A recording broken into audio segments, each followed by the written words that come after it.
तो गाइस आज हम बात करेंगे क्वेस्टिज्म के चैप्टर नंबर 37 के बारे में। और पिछले चैप्टर में हमने देखा था शुयुन को क्वेस्ट मिला था सोहा के नजदीक जाने का, यानी कि यांग सोहा नाम की लड़की का एक अच्छा दोस्त बनने का। और क्योंकि शुयुन सोहा का क्रश होता है इसलिए सोहा शुयुन को अपने घर ले आती है, क्योंकि सोहा एक ऐसी लड़की होती है जो बहुत ज्यादा स्ट्रेट फॉरवर्ड होती है, जो उसके मन में आता है वो कर देती है। और जब शुयुन सोहा के घर आ जाता है तो हम देखते हैं शुयुन आराम से बैठ के वहाँ पे टीवी देख रहा होता है। और टीवी में ये बताया जा रहा होता है कि एक मैच्योर्ड भालू एक दिन में 45 किलो सैल्मन मछली खा सकता है। वैसे ये बात बताना जरूरी तो नहीं था, लेकिन मैंने सोचा कि इससे सबकी जनरल नॉलेज बढ़ जाएगी, साथ में मेरी भी। शुयुन अभी सोहा के घर में बैठ के आराम से टीवी देख रहा होता है और बोल रहा होता है, ओह तुम्हारा घर तो सच में काफी ज्यादा अच्छा है सोहा। भले ये घर काफी ज्यादा अच्छा है, लेकिन इस तरह से यहाँ पे अकेले बैठ के टीवी देखना सच में काफी ज्यादा बोरिंग है। सोहा क्या वहाँ से बाहर आने में तुम्हें अभी और ज्यादा समय लगेगा, क्योंकि यहाँ अकेले टीवी देखते देखते मैं काफी ज्यादा बोर हो रहा हूँ। लेकिन सोहा मैं तुम्हें जानना चाहता हूँ, हे सोहा तुम कुछ जवाब क्यों नहीं दे रही हो? क्या तुम सो गई हो? और हम देखते हैं सोहा दूसरे वाले कमरे को अंदर से बंद करके बैठी हुई होती है। सोहा को इस वक्त काफी ज्यादा शर्म आ रही होती है और वो अपने मन में बोल रही होती है, मैं सच में पूरी तरह से पागल हूँ।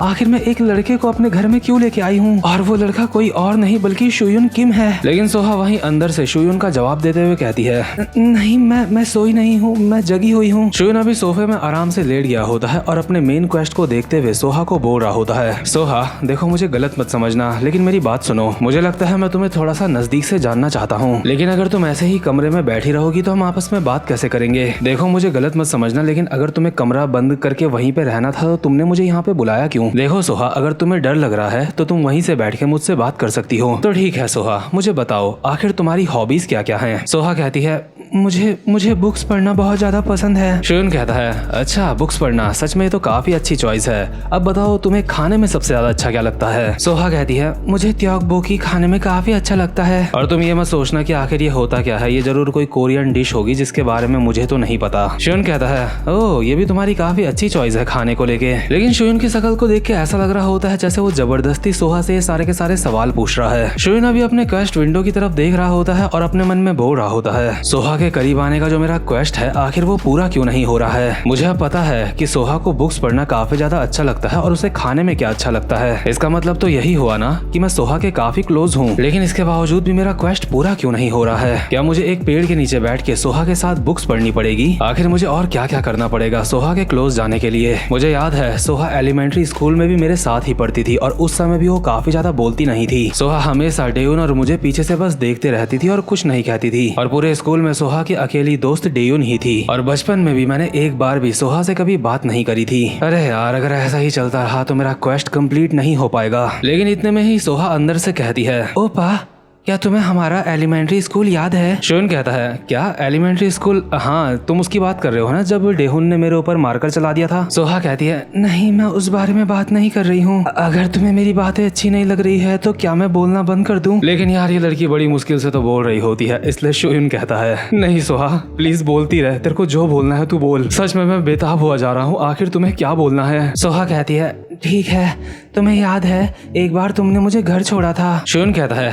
क्या मैंने ऐसा भी कुछ करा था? मुझे याद नहीं है। इसके बाद सीन शिफ्ट होता है और हम देखते हैं शुयुन और सोहा के बचपन का सीन। और इस सीन में हम देखते हैं डेयुन और सियुन बचपन में आपस में लड़ रहे होते हैं। डेयुन घुमा के शुयुन के सर पे मोबाइल देके मारती है और कहती है, हरामखोर मेरा मजाक बनाना बंद कर, आजा एक बार दोबारा से बोल के दिखा, अभी तूने मुझे क्या बोला था? लेकिन जो सोहा होती है वो डेयुन को रोक रही होती है और शुयुन अपना सर पकड़ के बोल रहा होता है, डेयुन अब तुम बहुत बड़ी मुसीबत में पड़ने वाली हो। तुम्हें पता है अगर तुम अपने बड़े भाई के ऊपर हाथ उठाती हो तो तुम्हें जेल हो सकती है। डेयुन कहती है, नहीं मुझे जेल नहीं होगी, मैं एक माइनर हूँ। शुयुन कहता है, नहीं तुम्हें जेल हो सकती है, तुम्हें ये बात पता होनी चाहिए, अगर तुम माइनर हो तो तुम्हारे पेरेंट्स को जेल होगी तुम्हारी जगह पे। डेयुन कहती है, तुझे पता है ना हमारे पेरेंट्स एक ही हैं, और अगर हमारे पेरेंट्स जेल चले जाएंगे तो हम अनाथ हो जाएंगे बेवकूफ। शुयुन कहता है, अच्छा हाँ तुम बिल्कुल सही बोल रही हो, चलो लड़ाई झगड़ा खत्म करते हैं। और इस समय सोहा का वक्त हो चुका होता है घर जाने का, इसलिए डेयुन उसको कहती है, सोहा क्या तुम्हें सच में अभी घर जाना होगा? क्या तुम थोड़ी देर और यहाँ पे खेल नहीं सकती हमारे साथ? तुम्हें पता है हमारे घर के बाहर एक जो गली है वहाँ पे एक अजीब सा इंसान रहता है, कहीं तुम्हारा सामना उससे ना हो जाए, इससे बढ़िया तुम हमारे घर में ही रह के हमारे साथ खेल सकती हो। सोहा कहती है, मैं खेलना तो चाहती हूँ लेकिन मेरी मॉम ने कहा है कि जल्दी घर आना है। डेयुन कहती है, तो ठीक है क्या हम तुम्हें घर छोड़ दें? शुयुन कहता है, मैं किसी को भी छोड़ने नहीं जाने वाला, तुम्हें पता है ना वो आदमी कितना ज्यादा डरावना है। डेयुन कहती है, हाँ मैंने सुना है वो आदमी पहले जेल भी गया है, लेकिन कोई बात नहीं, मुझे डर नहीं लगता। चलो सोहा, अब तुम्हें घर जाना चाहिए, लेकिन क्या तुम्हें पूरा यकीन है कि तुम अकेले घर जा सकती हो? शुयन कहता है, अरे उसने बोला ना कि वो अकेले घर जा सकती है। सोहा को थोड़ा सा बाहर तक छोड़ने के बाद डेयुन और सुयुन वापस से अपने घर की तरफ आने लगते हैं और चलते चलते आपस में बात करते हुए बोल रहे होते हैं। डेयुन, मैंने तुम्हें कहा है ना, मुझे अपना बड़ा भाई बोला करो। वैसे एक बात बताओ सुयुन, क्या तुम्हें सोहा पसंद नहीं है? तुम उससे ज्यादा बात क्यों नहीं करते? वेल, जब वो यहाँ पे मेरे साथ रहती है तो मुझे बिल्कुल भी अच्छा नहीं लगता, क्योंकि वो बहुत ज्यादा शर्मीली है, वो कुछ भी बोलती नहीं है, और जब हम लोग खेलते हैं वो बस पीछे खड़े होकर बस देखती रहती है। लेकिन तुम्हारी मुलाकात तो सोहा से एलिमेंट्री स्कूल में भी हुई थी ना? नहीं, ये सच नहीं है, मेरी उससे इतनी ज्यादा कुछ बात वगैरह नहीं हुई थी। लेकिन इतने में ही इन दोनों को दूर से एक चिल्लाने की आवाज आती है और इसके बाद सीन शिफ्ट होता है और हम देखते हैं 2 पुलिस की गाड़ियां। अभी एक जगह पे काफी सारी भीड़ हो चुकी होती है और लोग आपस में बोल रहे होते हैं, आखिर यहाँ पे क्या हुआ? ये जरूर उसी आदमी ने किया होगा। हाँ, वो मिडिल एज का आदमी सच में काफी ज्यादा अजीब है। लगता है इस छोटी बच्ची के माँ बाप बहुत ज्यादा लापरवाह हैं। वो तो अच्छा हुआ किराएदारों ने आवाज सुन ली और वो यहाँ पे आ गए इस बच्ची को बचाने के लिए। अगर वो किराएदार यहाँ पे ना आते तो इस बच्ची के साथ कुछ बुरा हो सकता था। यहाँ पे ऐसा पहली बार नहीं हो रहा है, लेकिन अच्छी बात है, किसी को नुकसान नहीं हुआ। और अभी हम देखते हैं सोहा को जो रो रही होती है, यानी कि अभी जो चिल्लाने की आवाज आई थी वो सोहा की ही थी। और डेयुन और शुयुन भी अभी यहाँ पे पहुंच चुके होते हैं और ना जाने उस मिडिल एज के बंदे ने सोहा के साथ क्या करने की कोशिश करी थी, लेकिन अभी वो बंदा यहाँ पे नहीं होता। तो खैर, इसके बाद सोहा वापस से अपने घर की तरफ जाने लगती है अकेले और चलते चलते सोहा कॉल मिलाती है अपनी मदर को और कहती है कि आप कहाँ हो, आप कब घर आओगे? सोहा की मदर कॉल पे बोल रही होती है, बेटा, मॉम और डैड आज सच में काफी ज्यादा बिजी हैं। मुझे लगता है आज हम दोनों को घर आने में काफी ज्यादा लेट हो जाएगी।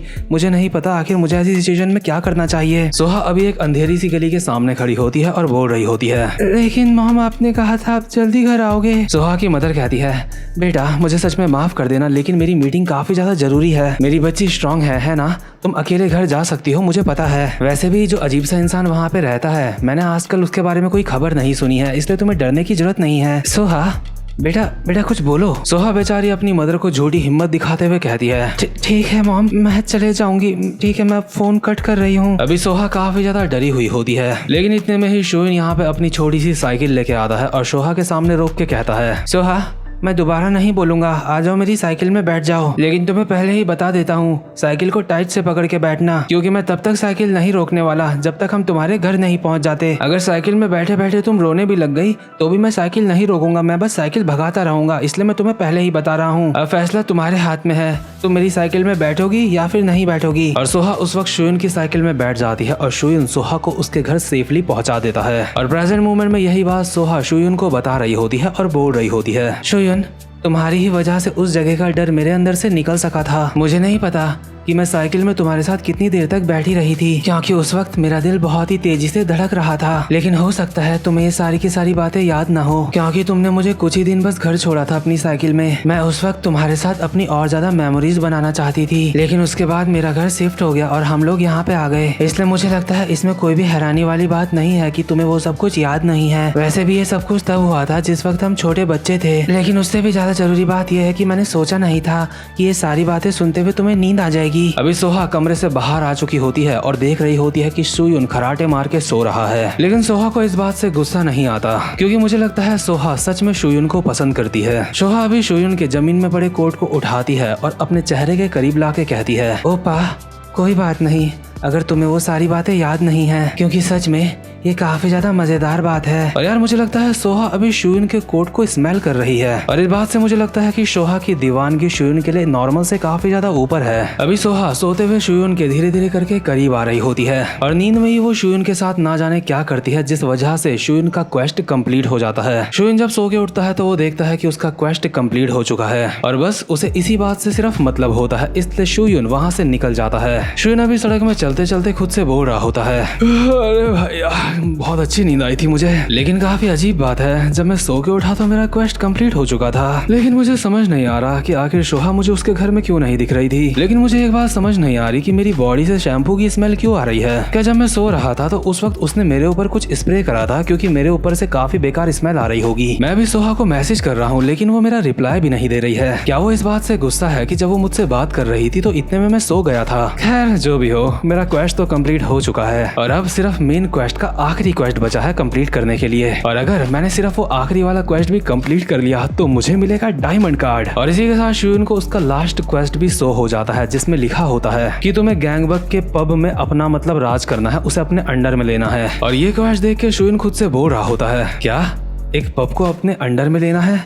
लेकिन अगर वो एक पब है तो इसका मतलब वहाँ पे अडल्ट लोग भी होंगे। क्या इस बार मुझे सच के गैंगस्टर से फाइट करनी पड़ेगी? यहाँ तक कि इस क्वेस्ट के लिए मुझे रास्ता भी दिखाया जा रहा है जिस रास्ते से मैं जल्दी से जल्दी मर सकूं। अभी शुयून को सड़क में चमकते हुए एरो दिख रहे होते हैं जो उसको उसकी डेस्टिनी तक पहुंचाएंगे। इसके बाद सीन शिफ्ट होता है और हम देखते हैं पब का सीन। पब में अभी ब्योंगशु नाम का डीजे मस्त करके गाने बजा रहा होता है। इतने में ही एक बंदा उसके पास आता है और उसके कान में कहता है, हे ब्योंगशु, जल्दी से म्यूजिक बंद कर, तुझे सिर्फ अपने ही बारे में नहीं सोचना चाहिए, किम बैग आ चुका है। और अभी शुयून पब वाले ही इलाके में पहुंच चुका होता है जहां पे उसने अपने मुंह पे दोबारा से अपना थैला पहन लिया होता है। और यहाँ गैंगबक के लॉन्डो ने उसे चारों तरफ से घेर लिया होता है। ये लॉन्डे किम बैग को देख के आपस में बोल रहे होते हैं, ये वही हरामजादा है ना जिसने सैंग्रियल को फाइट में हराया था। हाँ, लगता है इसके अंदर काफी ज्यादा हिम्मत है जो सीधा ये यहाँ पे चला आया। लगता है ये सोच रहा है ये हमसे अलग है क्योंकि इसको थोड़ा बहुत फाइट करना आता है। शुयून कहता है, तुम सबका बहुत बहुत शुक्रिया मेरी तारीफ करने के लिए, लेकिन मैं तुम्हें सच सच बताता हूँ, मुझे नहीं पता था कि यहाँ पे इतने सारे लोग मिल जाएंगे मुझे। ये बंदे कहते हैं,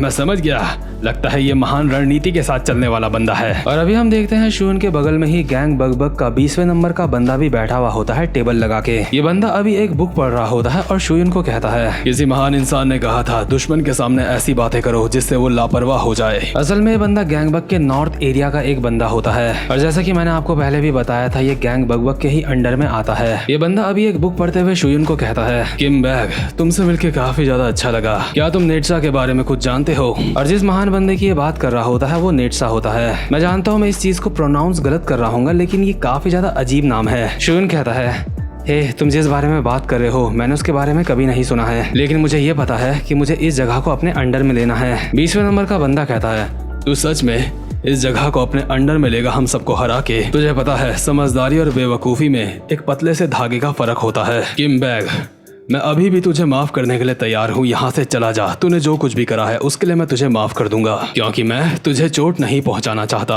और ये जो बंदा होता है इसका नाम होता है यांग च्योन हक। और शुयून जैसे ही इस बंदे की एबिलिटीज देखता है तो शुयून काफी ज्यादा हैरान हो जाता है क्योंकि इस बंदे की स्ट्रेंथ S लेवल की होती है और एंड्योरेंस S+ लेवल का, साथ ही साथ में स्पीड और पोटेंशियल भी इस बंदे की ठीक ठाक होती है B लेवल की। तो खैर गाइस, शुयून के सामने एक बहुत ज्यादा ताकतवर दुश्मन आ चुका है, लेकिन इसी के साथ ये वाला चैप्टर यहीं पे खत्म होता है। और यार पर्सनली जो शुयून की लव स्टोरी चल रही है ना, मुझे वो काफी ज्यादा अच्छी लग रही है क्योंकि मुझे लगता है कहीं ना कहीं चैरिन बेग भी शुयून को पसंद करती है। और अब क्वेस्टिज्म में एक्शन के साथ साथ में हमें लव भी देखने को मिल सकता है और उससे मुझे मौका मिलेगा एक नए टॉपिक में बात करने का। तो खैर गाइज, ये वाला चैप्टर यहीं पे खत्म होता है। अब मैं मिलूंगा आपसे अपनी नेक्स्ट वीडियो में, तब तक के लिए गुड बाय।